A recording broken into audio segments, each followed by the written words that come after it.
You're listening to the Ripple Podcast. We joke and laugh a lot, but the content itself is serious, sometimes scary, graphic, and always true.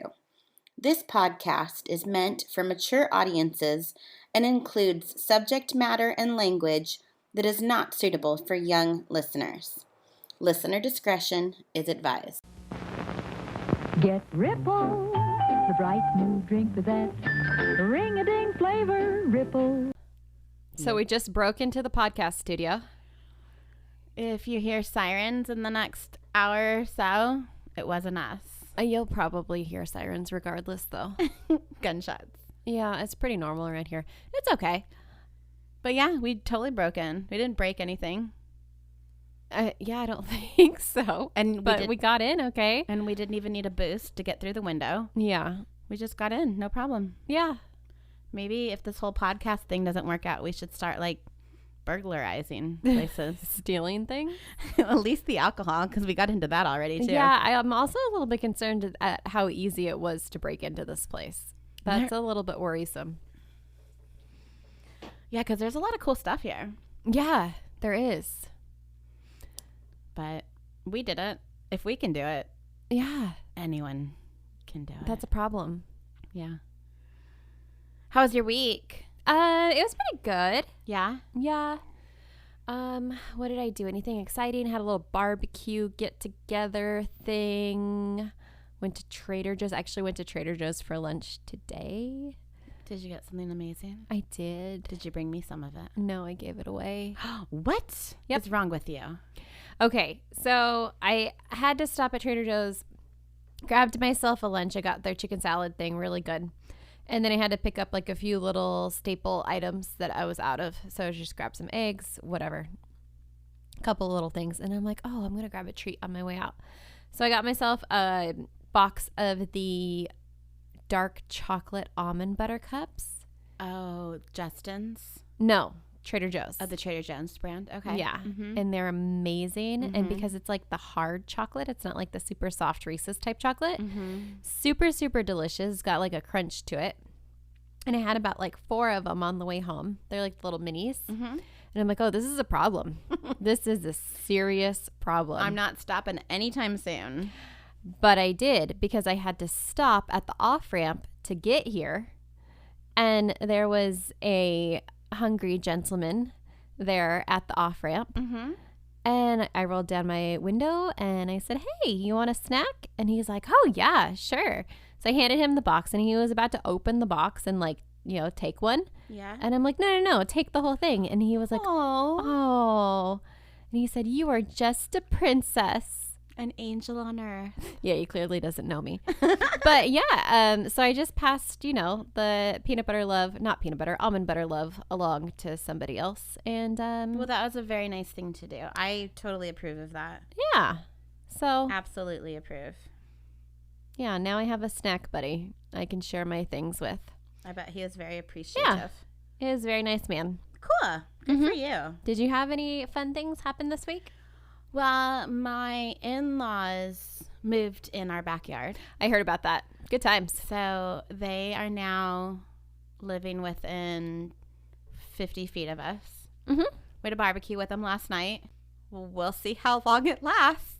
Well, they're not staying there permanently, though. No, it's temporary. until they move, yeah. But And that won't be very long. my friend, listen to this amazing thing. Tell me. am giving up a girls' night to celebrate one of my best friend's birthdays tonight to be here recording with you. What? Why? I just have a commitment to the podcast. I don't. I wouldn't be here. Shelly's birthday is tomorrow. And they're celebrating tonight. Mm-hmm. And you didn't go. Nope. What? I said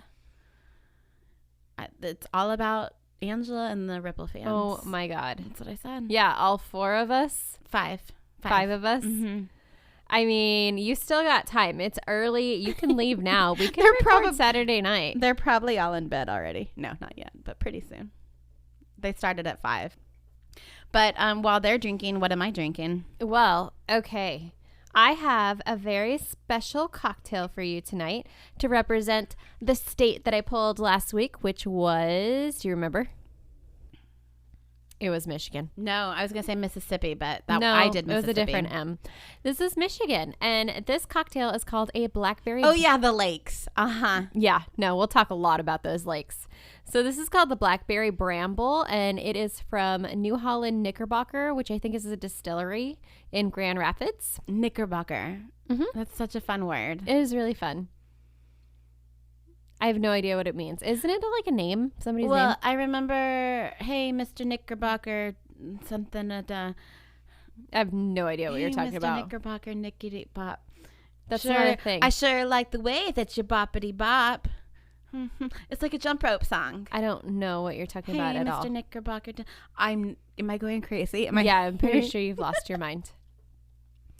Okay, keep going. Okay, so this cocktail, it is a gin cocktail, and it has a blackberry puree at the bottom of it. It has a little squeeze of lemon juice and some simple syrup, and it is described as a balanced fruit bomb with notes of both berry and herbs combining for an incredible flavor. Do you agree?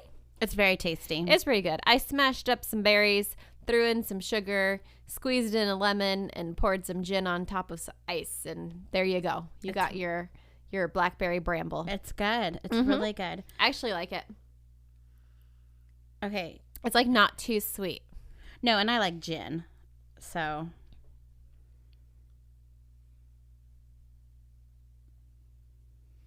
I'm not crazy. Welcome to Weezing's official YouTube channel. What the hell is this? What are you subjecting me to right now? I don't have kids for a reason. Hey, Mr. Knickerbocker Bobbity Bop. I feel so good with my bobbity bop. I hate it. Put that beat right into my feet. Hey, Mr. Knickerbocker No, Bobbity I've had enough. I'm not crazy, though. What is this something that you remember as a child, or is this something that your child currently listens to? No, it's something that I pulled out of my useless. So you remember this as a kid? Yeah. Uh-huh. Oh yeah, I have no clue. Yeah. And it was for jump roping? That's kind of what I remember it for. I don't know if it really was. Mm. I remembered a couple things I wanted to tell you. Oh, okay, tell me. So remember how last time you told me that Adam has no inner monologue? Yes. Okay, so I know, you know how I can't visualize things? So you say. Right. I can't visualize things. Well, I'm on this page on Facebook that's a bunch of people that also cannot visualize things. And I took an article and I sent it to you too. There's a page on Facebook for this. Yes, there's lots of us. What do you guys talk about?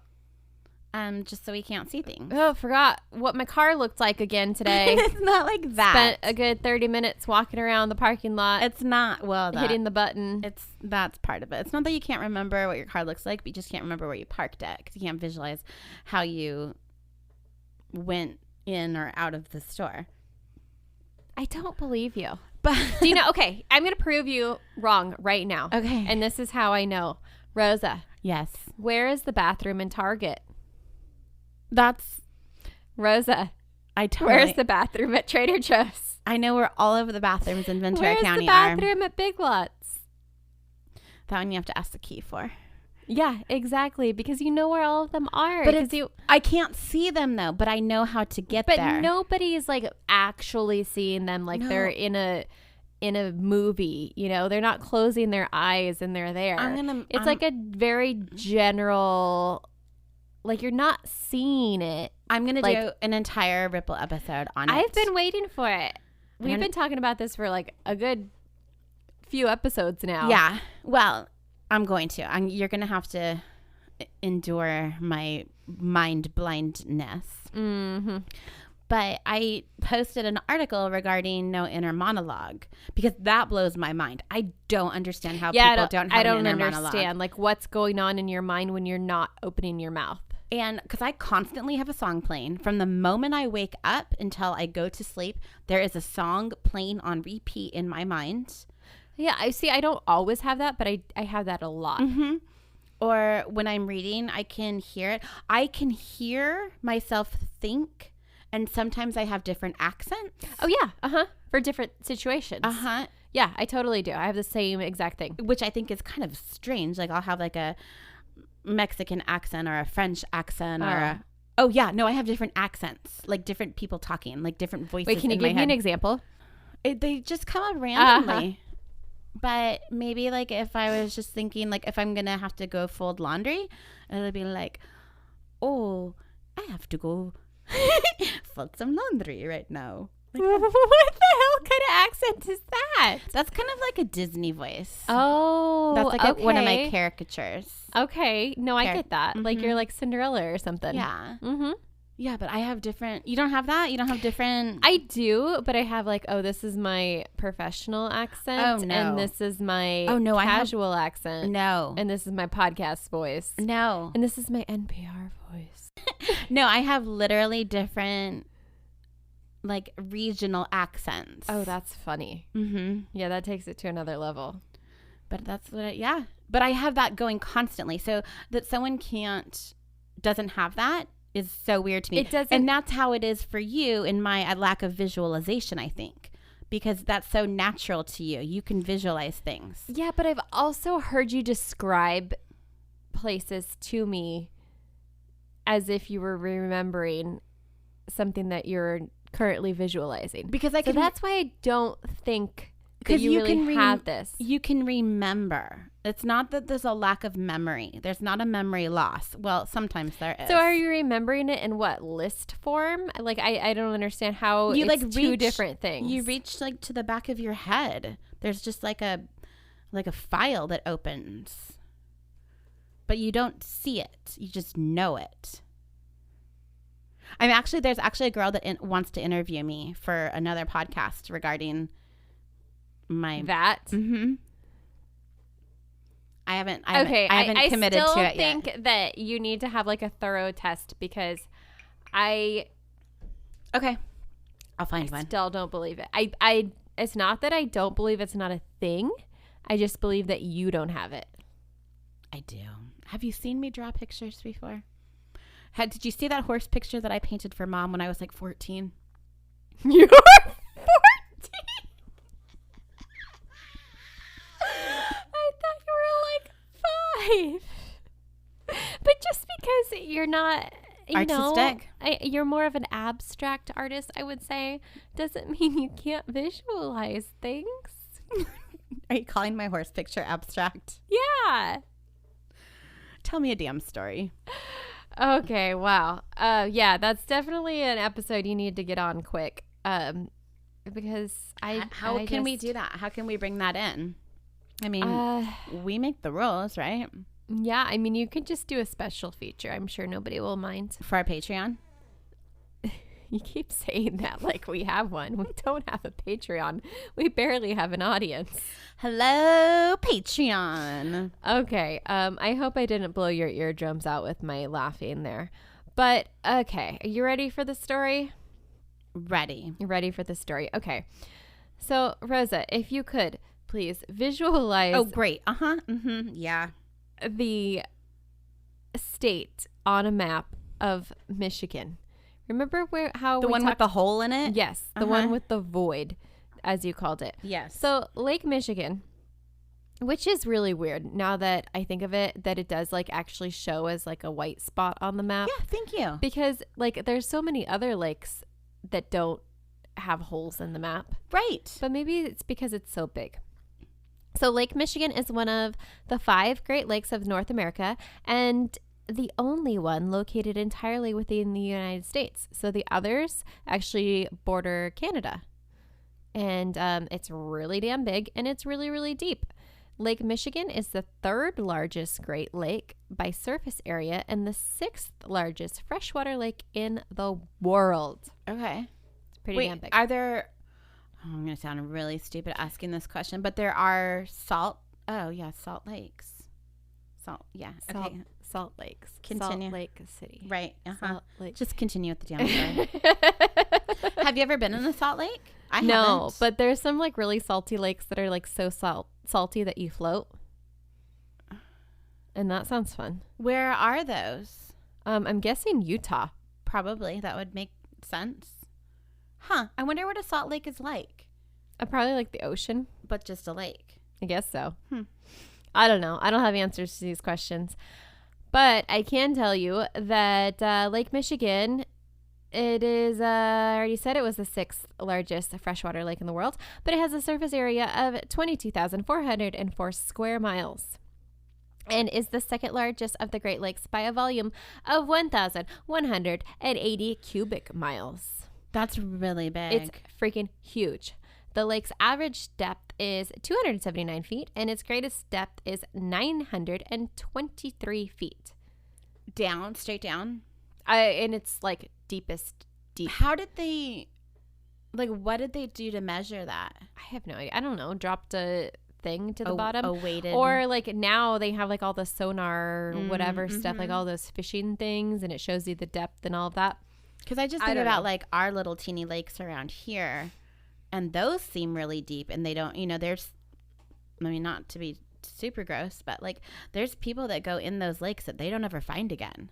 Yeah. Because they're so deep or, like vegetative. I tried to sound smart. What's that word? I don't know. Like, yeah, I There's guess stuff there's like growing a in bunch them. of vegetation. Yeah. Sure. That makes sense. So that they never find certain things. Well, Rosa, that is a very great segue because we are talking about paranormal, and Oh, that's right. you're almost psychic at this point because you See? told me that Lake Michigan was a void, and now you're telling me that things go missing and they're never found. And that what brings me to the topic of tonight's story, which is the Michigan Triangle. See? Look how good I am. I may not be able to visualize things in my head, but I can predict what story you're going to tell me. Well, the Michigan Triangle. Triangle. The Michigan, see, you knew what I was going to say, Mhm. which is located in Lake Michigan, is made up of, you guessed it, 3 points, 'Cause which it's include a triangle. Benton Harbor, Ludington, and Manitowoc, Wisconsin. Sounds Okay? great. Mm-hmm. So 2 in Michigan, 1 in Wisconsin. So people started to notice strange things happening in this triangle dating all the way back to 1891 when a schooner, which up until now I thought was only a glass of beer. Uh-huh. That's Were you thinking what that I same would- thing? Let's go to Cronies and get a schooner. Exactly. So schooners, I guess, I don't know if that's a regional thing, but schooners around here are giant Beers. Yeah, giant beers. Cold, frosty, Yeah. cold But beers. apparently they're also ships. Okay. And in 1891, this schooner called Thomas Hume departed from Chicago en route to Muskegon, which I'm sure I pronounced correctly, Sounded really good. for lumber, and it vanished without a trace. Not only did the ship vanish, but all 7 crew members Oh, were never seen again. okay. That's scary. Yeah, but like I described earlier, this is a giant lake, and it's not super uncommon for boats to go missing back in the 1800s. And a lot of people suspected that like maybe they just ran into bad weather and they capsized or they started taking on water or something like that happened. But then even stranger things started to happen. So on to 1921, the Rosa Woohoo! Bella ship went Beautiful missing. Rosa, beautiful Rose. Always lost. Oh, that's Went true. missing in the triangle. However, this ship was actually eventually found. Okay. But when searchers found the boat, they had like even more questions because they found it in a state where it looked like it had collided with something, like it got into some sort of accident, like hit another boat. It just had this big old hole in it. Oh. Super weird, right? But when they found it, I wonder if it was in the same location as when it went down. Or if it like hit something like further away and then like floated for a while and then sunk. Well, it didn't sink. Oh, It was still afloat. They found it floating with a big old hole in it. Oh. Yeah, that's weird. Where were the Super people? weird. No one knows. Oh, there were no bodies or anything? no bodies, no people, no nothing. There's no reports of a collision happening. There was no other boats around that were damaged. Yeah, that's like and a they ghost don't boat. know what it hit. that's exactly what it is, a ghost ship. And So that's in 1921. this is in 1921. So they had some forms of communication, Mayday type I stuff. would assume so. Mm-hmm. And even if they didn't, like if somebody collided with them, you would think that once they got to wherever they were going, they would have like a damaged ship and they would report like, oh shit, we hit this other boat out there on the sea or lake or whatever. So there were 11 people on board and they had all disappeared and they were never found. Not living, not bodies, nothing. Yeah, that's bizarre because you would think maybe one or two of them would try to escape like on a lifeboat. Nothing. I don't know. You would think, but nothing. Wow. Yeah, that's bizarre. Okay, I'm going to give you that So one. I don't know. Maybe they drowned. Maybe they like got eaten by, I don't know. I But mean, it's, if the boat is still floating, why don't you ride the boat until you can't ride it anymore? don't know. Okay. I don't know. Okay. But it gets even weirder. So now it's April 28th, 1937, and Captain George Donner was guiding his freight, the O.M. McFarland, through icy waters. So I guess it's like really hard to do. I don't know anything about driving boats or whatever, but it was pretty tedious.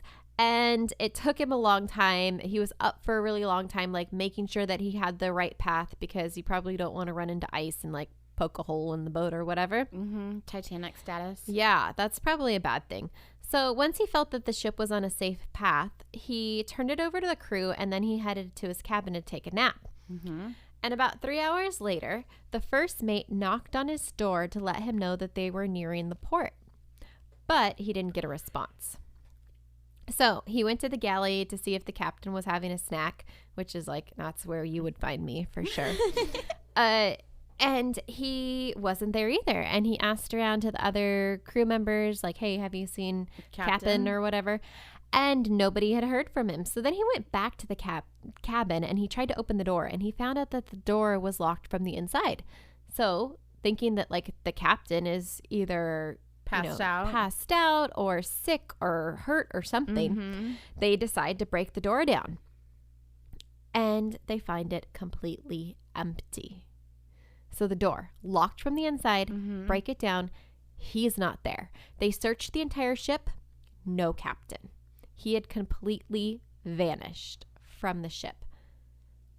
That's really weird. Because like I've never been on a cruise, so I'm going strictly off of what I've been told before, but they have like little teeny portholes. Oh, I mean, this isn't a cruise liner. Right, but this is a cruise liner. Like I'm guessing at the captain's quarters or whatever you call it probably doesn't even have windows at all. So it's not like he could like lock the door and then escape out a side window or something. Yeah. Really weird. Very, very weird. So he had also disappeared in the Michigan Triangle.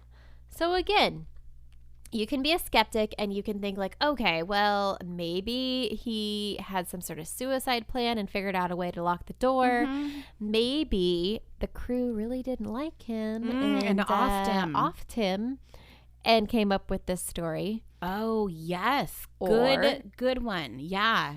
Maybe he was just another victim of the Michigan Triangle. Okay, right now I'm going with the crew didn't like him. The crew didn't like him. Okay, now tell me your theory on this next story, because now we're all the way in 1950. Okay. On June 23rd, Northwestern Airlines flight 2501 took off from New York with a crew of 3 and 55 passengers bound for Minneapolis. At 11:37 p.m., the DC-4 reported an altitude of 3,500 feet over Battle Creek, Michigan, with an estimated time of arrival in Milwaukee at 11:51 p.m.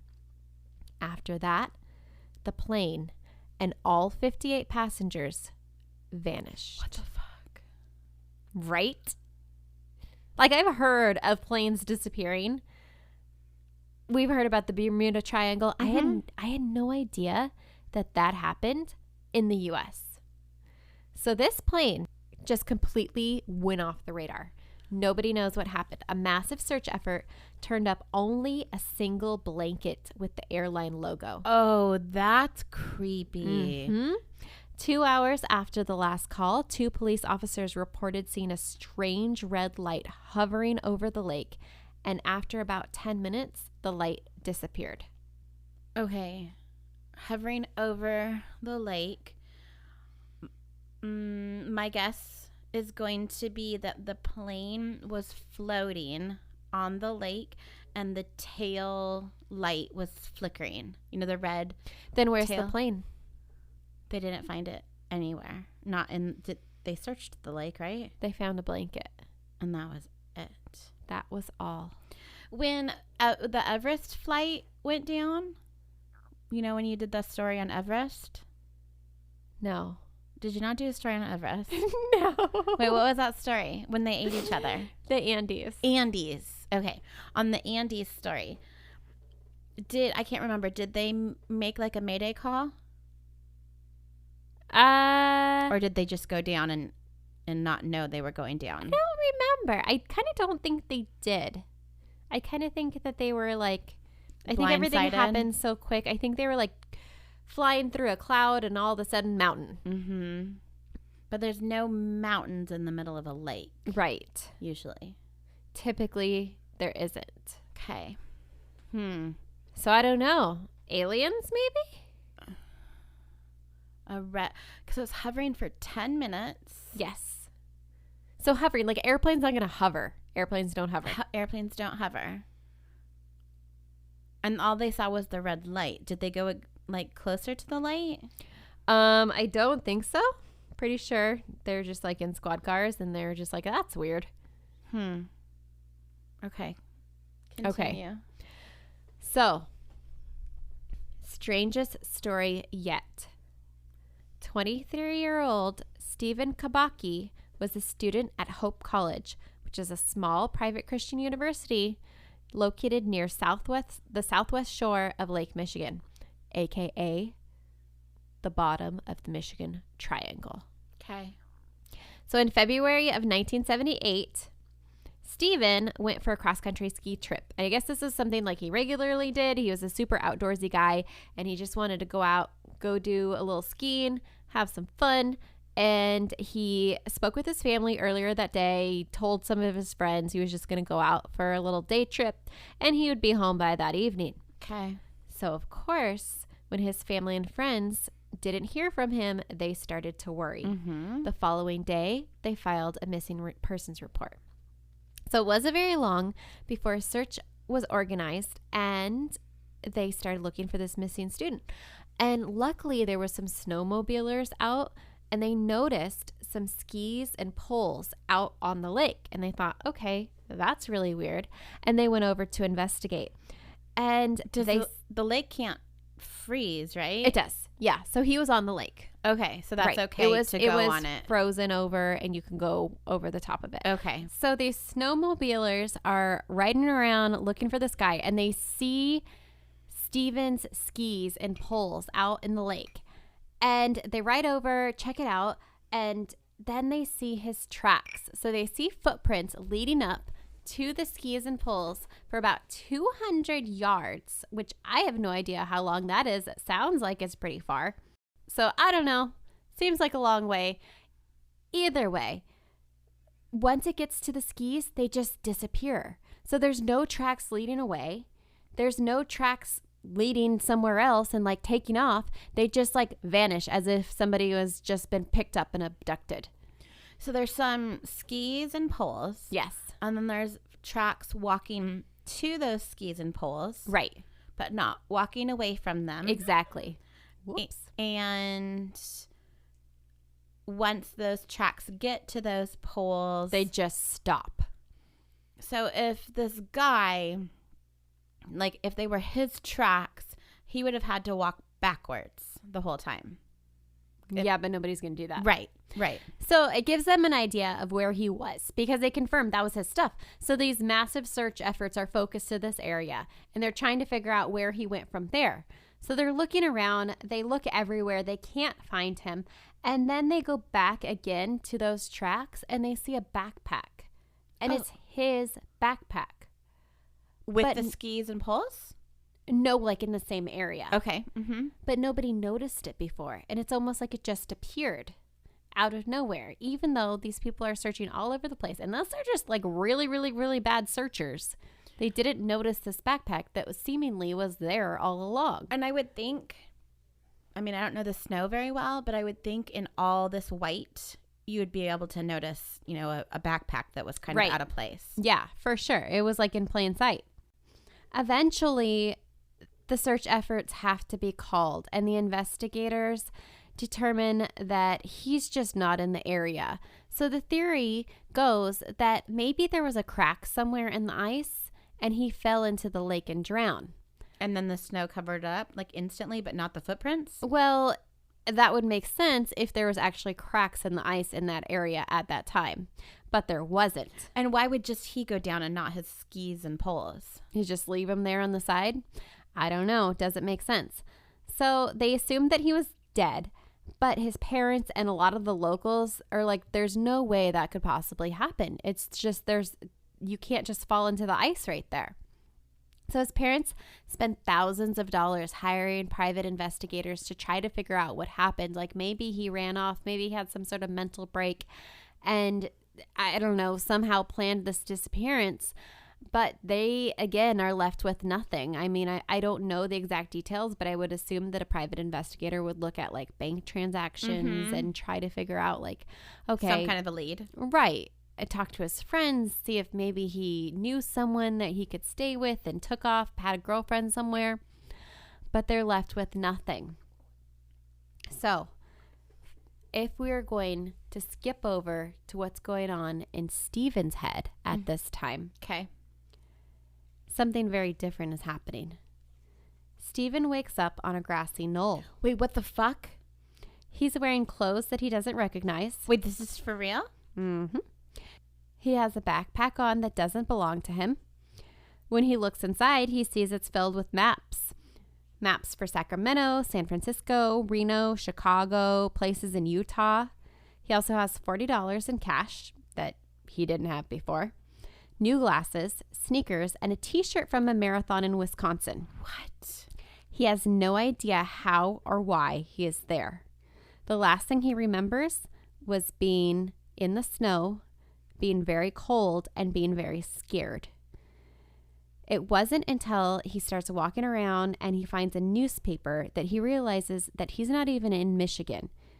He's in Pittsfield, Massachusetts, 700 miles east of where he was just skiing. He then looks at the date on the newspaper and realizes it's May 5th, 1979. 15 months have passed and he has absolutely no memory of what happened. Okay, this is the weirdest thing I've ever heard. Isn't it crazy? Oh, it makes me so excited. So Stephen made his way to his aunt's house, which was approximately 20 miles from Pittsfield, which is like convenient. I was going to say he knew where how to find her. Right. What year is this again? This is 1979. Okay. So I'm assuming like he had that $40. He like got on a bus, went and found, Hitchhiked, whatever. and then he was reunited with the rest of the family. Oh my God, how weird. Obviously, this is like huge news because everybody thought he was dead. Uh-huh. So reporters come and he says he has no idea that he was even missing. And he doesn't really know what happened or where he's been, but he felt like he had been running a lot because he had these new sneakers, he had this marathon t-shirt, and like, I'm assuming like he's in better shape, maybe? I don't know. You have to be in pretty good shape to be a cross-country skier. That is not an that's easy true. sport. And he was pretty outdoorsy to begin with. But he says he felt like he was running a lot. So, of course, people were super skeptical of his story. But Stephen assured him that he had no reason to run away. He was only 3 courses away from graduating. His dad was going to sign over the house that they were living in Michigan. And he had a job like all lined up to go after graduation. He said he didn't have any girl troubles. He had like some girlfriend in Germany, but it was like no big deal. So in 1979, he tried to figure out what happened during those 15 months. And he told a reporter that he was going to attempt to retrace his steps based on these clues that he found. The maps and stuff. Yeah. So he thinks that like maybe he had traveled but he has no memory of it whatsoever. So after that story kind of ends. There really is I no hate that. conclusion. We don't know what he found, if he was able to retrace his steps. The weird thing is now he doesn't really want to talk about it. Maybe he's just sick of the reporters. I don't know. Or maybe someone's telling him not to talk about it. Well, he did write a book, but this wasn't a book about his personal experience. This is something much, much deeper. So I'm going to read you the title of the book, and then I'm going to read you the quick little description that's on Amazon if you want to buy this book. I might, because I'm super into this right now. Okay. So he wrote this book about maybe an explanation of what happened to him. Ready for it? Mm-hmm. It's called The Meta-Mathematical Foundations of Existence. No, I'm out. I'm out. Gödel, Quantum, God, and Beyond. What? Did he somehow skip into a different dimension? Okay. I can get behind that. So let me read you the description, because that's kind of the theory. If you go on Reddit and you look into these theories about what happened and what sort of ideas people have come up with, it's universe hopping. But how did he get back? He doesn't know. And maybe that's what happened to everybody else who went missing. They just went to a different dimension and didn't know how to get back? I guess so. So here's the description really quick. And I probably won't read the whole thing because, to be honest, like, my brain does not comprehend. But it says, the goal of science is to discover and explore boundless realities of existence. In the meta-mathematical foundation of existence, the authors prove that existence is infinite in its universes and realities. Everything imaginable and unimaginable is possible. There is endless change and limitless possibilities driven by the inherent incompleteness and inconsistencies of all things, thoughts, theories, and universes. It sounds like a cult. It sounds like dimension hopping. It sounds like folds in time and universes, and they're taken off to... Yeah, I mean, okay. That theory of time hopping and different dimensions and folds in time has been around for a really, really, really long time. That whole mindset that people believe, it's not like it's a new thing. Oh yeah, there's like infinite numbers of universes, and in each one, different scenarios, like every possibility has been played out in each one of them, and they're all simultaneously occurring. That fucks with my brain. Imagine it, Reza. Visualize it. I can't.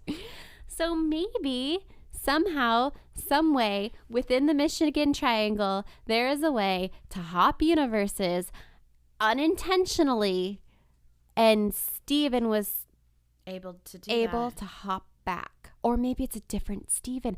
Maybe that's why he doesn't remember anything, because he's from a different reality and a different universe. But he knew his family, I guess, because his family would exist. Because your family, yeah, it would be there. So there's like 800,000 million Angelas and Rosas and... Infinity amount. No. Yes. I don't believe that. There's the Steven who is a cross-country skier. There is the Steven who is the marathon runner. No. And there's this other one that somehow got thrown in the mix. No, because if I decided to go right instead of left in this dimension, I mean, there's so many infinite possibilities of a life. That's why it's an infinite amount. I don't believe it. Why? I don't know. It doesn't make sense to me. There's not enough room. There's not enough space. How much space is there? On Earth? These are different universes. They're all different universes. I think all simultaneously occurring. I think it'd be like aliens and people time hopping. We would know about it more. I don't know. Have you ever looked at Keanu Reeves and his history? Doesn't age. You go back to the 1800s, there's Keanu. Right there. There's photo evidence of it. What do you think happens? To be honest, and because I'm a skeptic. See, I'm the believer and I'm not believing. Well, okay. The thing that really throws me is the whole thing about his tracks just disappearing. That doesn't make sense. I don't get that at all. But, like, okay, you have to take into consideration he's 23. He's just about to graduate from college.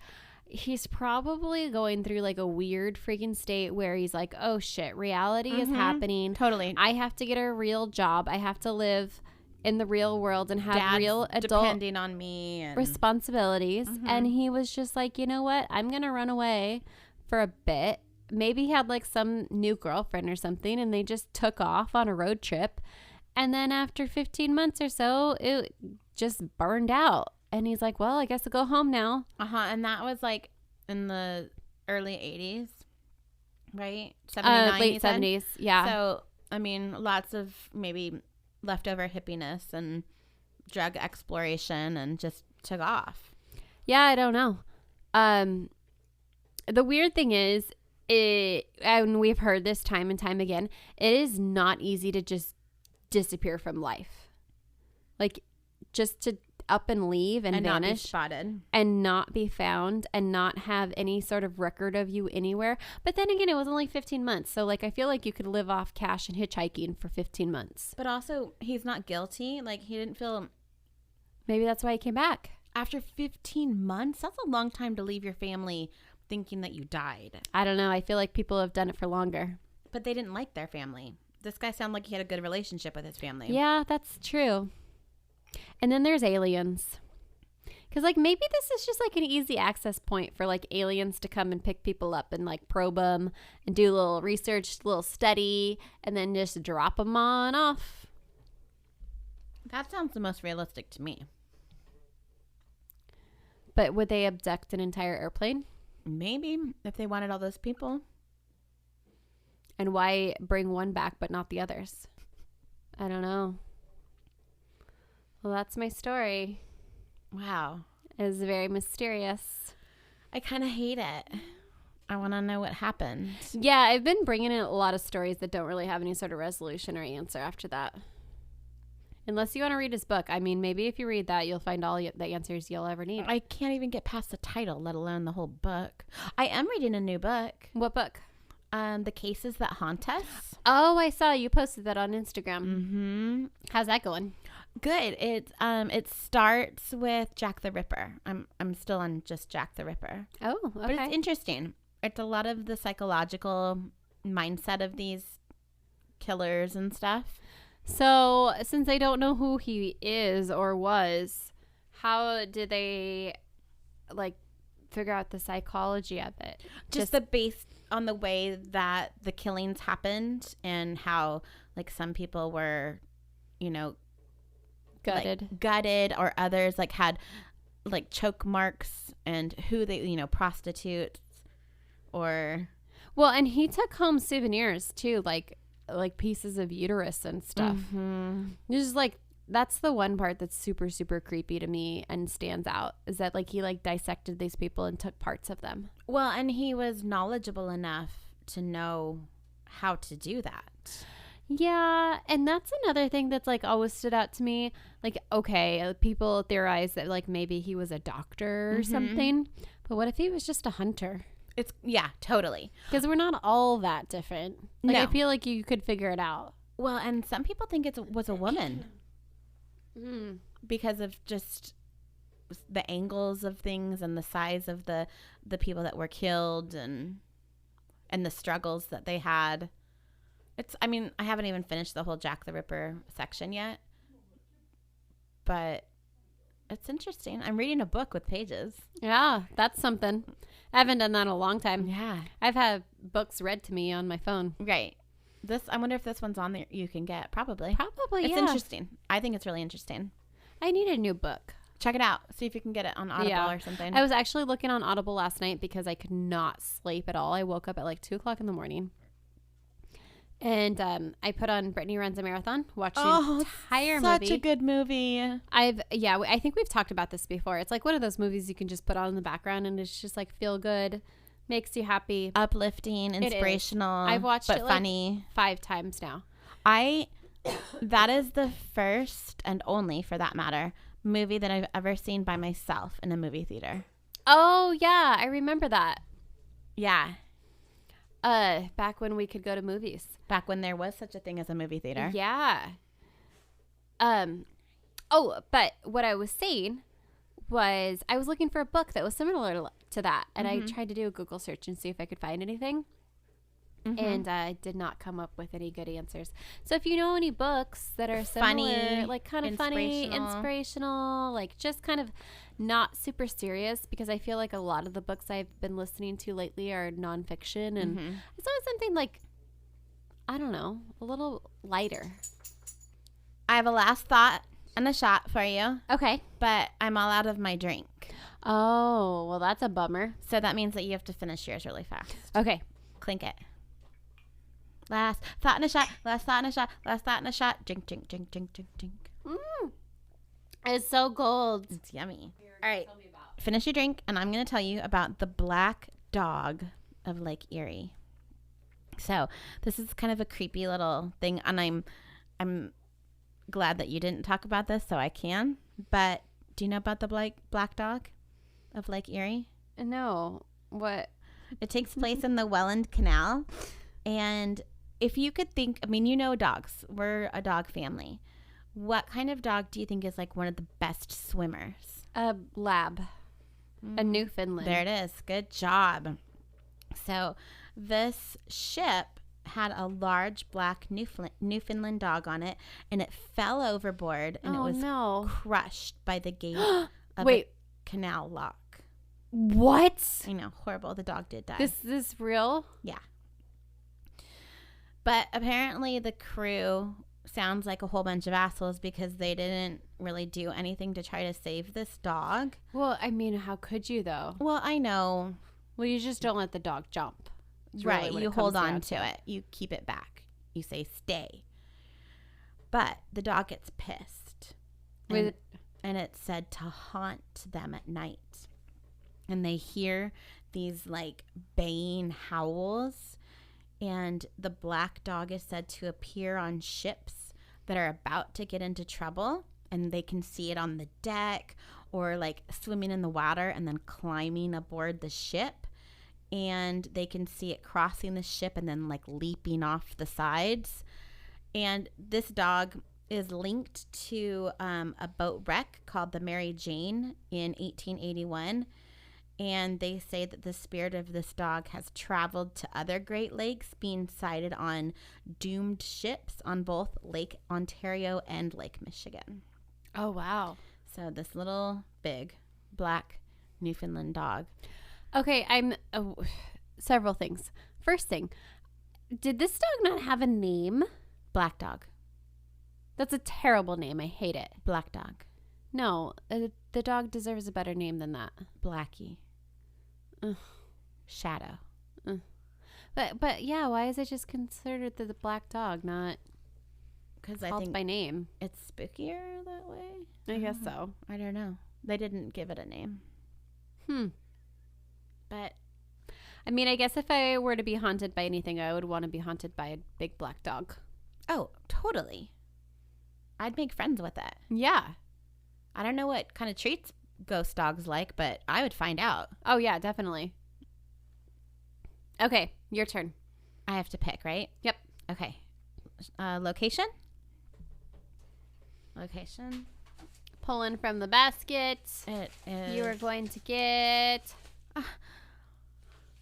What is it? Italy. Italy? I get another one that's not in the U.S. That'll be fun, though. Italy? I want to go to Italy. Me too. I totally want to go. I'll bring some gnocchi next week. Yum. That's good. I'm gonna have to visit Google Translate a lot. It's going to be easy drink. Wine. Bring some wine.